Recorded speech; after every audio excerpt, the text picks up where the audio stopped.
ओह टिंकू, अब तो मैं तुमसे परेशान हो चुका हूँ। अब मैं तुम्हें और अपने काम पे नहीं रख सकता।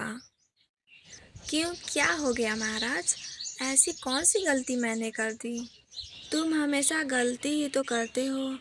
कब तुम सही काम करते हो? अगर कभी करते भी हो तो काम कम करते हो और काम चोरी ज़्यादा करते हो। तो अब मैं तुमसे ये कह रहा हूँ कि तुम यहाँ से चले जाओ।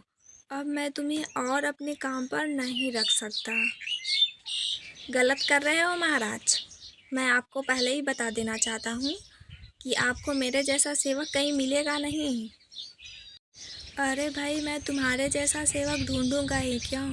तुमने अकेले ही मेरी नाक में दम कर रखा है और तुम्हारे जैसा ढूंढ के मुझे अपने साथ क्या करवाना है? ठीक है महाराज, मैं तो जा रहा हूँ, लेकिन आप बहुत पछताएंगे। ठीक है भैया, पहले तुम जाओ तो सही। ओहो, अब तो इस राजा ने भी मुझे निकाल दिया। अब क्या करूं? कहीं ना कहीं तो जुगाड़ बिठाना ही पड़ेगा। चलो सोचता हूँ। खुद से ऐसी बातें करते हुए टिंकू चल ही रहा था कि उसे एक कागज मिलता है जो किसी इंसान का सर्टिफिकेट होता है, और सर्टिफिकेट देखते ही टिंकू के दिमाग में खुराफाती आइडिया आता है। अब ये किसका सर्टिफिकेट है? किसी का भी हो, पर मैं अब इस सर्टिफिकेट का गलत इस्तेमाल करूँगा। टिंकू सर्टिफिकेट लेकर दूसरे जंगल चला जाता है और वहां जाकर सभी जानवरों से कहता है कि वो शहर से पढ़ाई करके आया हुआ है, और वो सबसे बोलता है कि वो बहुत पढ़ा लिखा है और वो अपना एक ऑफिस खोल देता है, और सभी जानवरों से कहता है कि अगर किसी को भी कोई परेशानी हो तो वो टिंकू से आकर सलाह ले सकता है। अब तो मुझे बहुत दर्द हो रहा है। बिल्कुल भी चला नहीं जा रहा है। अरे चिक्की, तुम्हें क्या हो गया है? कल मैं पहाड़ी वाले जंगल की तरफ से आ रही थी और मैं पत्थर पे चढ़ी और मेरा पैर फिसल गया और मैं गिर गई। तभी से मेरा पैर बहुत दर्द कर रहा है। मुझे कुछ समझ नहीं आ रहा कि मैं अब क्या करूं। अरे चिक्की, तुम टिंकू भैया के पास चली जाओ। वो बहुत पढ़े लिखे हैं, तुम्हारा अच्छा इलाज कर देंगे और तुम बिल्कुल ठीक हो जाओगी। क्या? ये टिंकू कौन है? क्या तुम टिंकू भैया को नहीं जानती? वो बहुत पढ़े लिखे हैं और शहर से पढ़ाई करके आए हुए हैं। जिसको भी कोई समस्या हो रही है, वो जाकर उनसे पूछ रहा है और अपनी समस्या का समाधान पा रहा है। और वो थोड़े पैसे लेते हैं, लेकिन समस्या का अच्छा समाधान बताते हैं। तुम भी थोड़े पैसे लेकर जाओ और मुझे तो पक्का विश्वास है कि वो तुम्हारा इतना अच्छे से इलाज करेंगे कि तुम बिल्कुल ठीक हो जाओगी। तो फिर ठीक है, मैं अभी जाती हूँ। चिक्की तुरंत टिंकू के घर चल देती है और उसे सारी बातें बताती है। समझ गया। तुम्हारे पैरों में चोट आई है और मैं इसका अच्छे से इलाज कर सकता हूँ। तुम थोड़ी देर यहाँ पे बैठो, मैं औषधियाँ लेकर आता हूँ। अगर मैंने इसको बता दिया कि तुम हल्दी प्याज अपने पैरों पे बांध लोगी तो सही हो जाओगी। तो किसी को भी चोट लगेगी तो मेरे पास नहीं आएंगे और मेरी कमाई नहीं होगी। तो मुझे क्या करना चाहिए? टिंकू एक काले रंग की पोटली बनता है और उसी में हल्दी और प्याज को मिक्स करके गर्म करके भर देता है, और भरने के बाद चिक्की के पैरों पर बांध देता है। अब तुम जा सकती हो। तुम्हारा पैर सुबह तक बिल्कुल ठीक हो जाएगा। लेकिन इस बात का ख्याल रखना कि तुम इस पोटली को छोड़कर फेंक देना। ना तुम खुद देखना और ना ही किसी और को दिखाना, क्योंकि यह बहुत ही ताकतवर जड़ी है। इसको देखने से आँखों को बहुत ही ज़्यादा नुकसान हो सकता है। इसलिए तुम इसे बगैर देखे ही छोड़कर तुरंत फेंक देना सुबह होते ही। ठीक है टिंकू भैया, मैं वैसा ही करूँगी जैसा आप कहेंगे।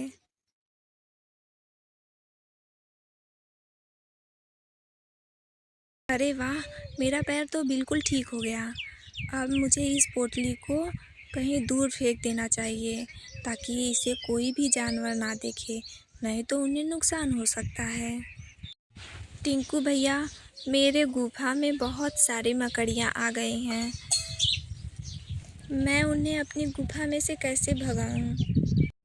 इस जंगल के जानवर कितने बेवकूफ़ हैं। इनको तो इतना भी नहीं पता कि अगर तुलसी और नीम के पत्ते आपस में जला देंगे तो मकड़ियाँ अपने आप ही भाग जाएंगी। पर मुझे क्या, मैं तो इनसे पैसे ऐंठ सकता हूँ, मेरे लिए तो अच्छा ही है। अगर मैं इसको बता दिया कि इन दोनों पत्तियों को जला दो तो यह पूरे जंगल में बता देगा और कोई भी जानवर मेरे पास नहीं आएंगे और मेरी कमाई नहीं होगी। तो मुझे जुगाड़ लगाना पड़ेगा। चलो ठीक है, मैं तुम्हारी गुफा में चल के देखता हूँ। टिंकू चलते चलते अपना तेज दिमाग चलाता है और चिंपू से कहता है। यह बहुत ही जहरीली जड़ी बूटी है।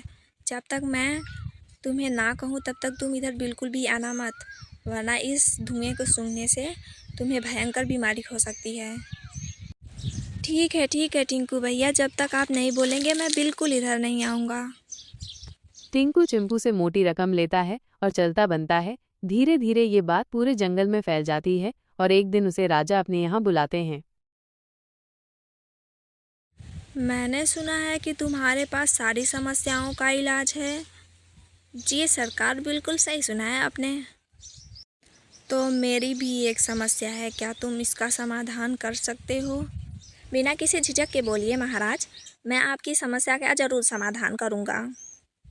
तो ठीक है, सुनो, मेरी समस्या यह है कि रात में बहुत सारे मच्छर मेरी गुफा में घुस के मुझे रात भर काटते हैं और सुबह से मुझे बहुत खुजली होती है और बहुत जलन भी होती है। तो क्या तुम्हारे पास ऐसी कोई दवा है जिससे ये खुजली और जलन ख़त्म हो सके? नहीं महाराज, मेरे पास तो ऐसी कोई दवा नहीं है जिससे खुजली और जलन को ख़त्म किया जा सके। मच्छर काटेंगे तो खुजली तो होगी ही। तब तुम खुद को क्यों पढ़ा लिखा कहते हो और कहते हो कि मैं सारी समस्याओं का समाधान कर सकता हूँ?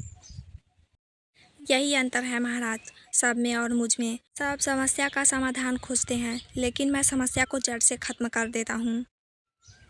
क्या मतलब? मैं इसका मतलब नहीं समझ रहा। तुम क्या कहना चाहते हो, ज़रा साफ साफ कहो। मेरे कहने का मतलब ये है महाराज कि मैं आपकी समस्या को जड़ से ख़त्म कर सकता हूँ। यानी कि आपकी समस्या है मच्छर और मैं मच्छरों को ही ख़त्म कर सकता हूँ। आपकी गुफा से कोसों दूर रहेंगे मच्छर। मेरे पास ऐसी दवा है, क्या आप चाहेंगे उस दवा को लेना? क्या तुम्हारे पास ऐसी दवा है? हाँ, मैं बिल्कुल चाहूँगा। जितनी जल्दी हो सके तुम मुझे ऐसी दवा दे दो। पर महाराज, ये दवा बहुत ही महंगी है, मुझे नहीं लगता कि आप इसे ख़रीद पाएंगे। चाहे जितनी महंगी हो, मैं तो ख़रीदूँगा ही इस दवा को। बताओ इसकी क्या कीमत है? ये दवा 50 सोने के सिक्कों से सिर्फ एक पैकेट मिलती है। बोलिए, क्या आप इतनी महंगी दवा को ख़रीद सकेंगे? हाँ बिल्कुल, बिल्कुल ले आओ, जल्दी ले आओ। मैं इन मच्छरों को और नहीं सहन कर सकता। टिंकू बाजार जाता है और बाजार से मोटीन लाता है। शेर को मोटीन देता है और मोटीन को जलाने वगैरह के बारे में भी बताता है। शेर मोटीन पाकर खुश हो जाता है और चिंपू को 50 सोने के सिक्के दे देता है और चिंपू मुस्कुराते हुए वहाँ से चला आता है। इस जंगल के जानवर कितने बेवकूफ़ हैं। मुझे तो बहुत मज़ा आ रहा है इन सबको बेवकूफ़ बनाने में, और मेरी कमाई भी काफ़ी ज़्यादा हो चुकी है। तभी टिंकू के पुराने वाले जंगल से कालू कौवा आता है और टिंकू के ऑफिस को भी देखता है। अरे टिंकू, टिंकू यहाँ पर क्या कर रहा है? और टिंकू के पास इतने लोग क्यों खड़े हैं? चलकर पता लगाना पड़ेगा। कालू वहीं पर बैठकर सारी चीजें देखने लगा और वो समझ गया कि क्या मामला है। सब लोग मेरी बात को ध्यान से सुनो। ये जो टिंकू है ना, तुम सबको बेवकूफ़ बना रहा है। इसने कोई पढ़ाई लिखाई नहीं की है। क्या कह रहे हो तुम? बिल्कुल ठीक कह रहा हूँ मैं। पहले यह हमारे जंगल में रहा करता था और राजा जी के यहाँ, बट राजा जी ने इसको निकाल दिया इसके गलत स्वभाव के कारण। तब से यह यहाँ पर आकर रहने लगा और तुम सबको ठगने लगा। ठगता नहीं है वो, सच में उसकी दवा काम करती है। कोई दवा ववा नहीं है उसके पास। जो हम लोग हमेशा से प्रयोग करते थे उन्हीं जड़ी बूटियों को वो बता रहा है और उन्हीं के पैसे तुम लोगों से ले रहा है। समझ रहे हो तुम लोग? मुझे जो कहना था वो तो मैंने कह दिया, बाकी तुम लोगों की मर्जी। मैं तो चला। क्या ये कालू सच कह रहा था? हाँ, मुझे तो लग रहा है कि यह कालू सही कह रहा है। मैं भी बोल रही थी कि ये सियार कब से पढ़ाई करने लगे। इसका मतलब ये कि ये हमें पुराने नुस्खे ही बताकर हमसे पैसे ले रहा था। हाँ भाई, तुम सही बोल रहे हो। हाँ, लेकिन इसका सचमुच में पता कैसे लगाएं? मेरे पास है आइडिया, चलो उसके पास। अरे तुम सब के सब एक साथ कहाँ जा रहे हो? अरे टिंकू भैया, आपको नहीं पता, पीछे देखिए, बादल गिर रहे हैं और हम लोग अपना घर द्वार छोड़ के भाग रहे हैं। आप भी जल्दी से भागिए वरना आप भी दब जाएंगे। इतना सुनते ही टिंकू तेजी से भागने लगा और सभी लोग समझ गए कि ये सचमुच में और वो सब लोग पकड़ लेते हैं और भागते हैं। अरे कोई मुझे डॉक्टर के पास ले चलो।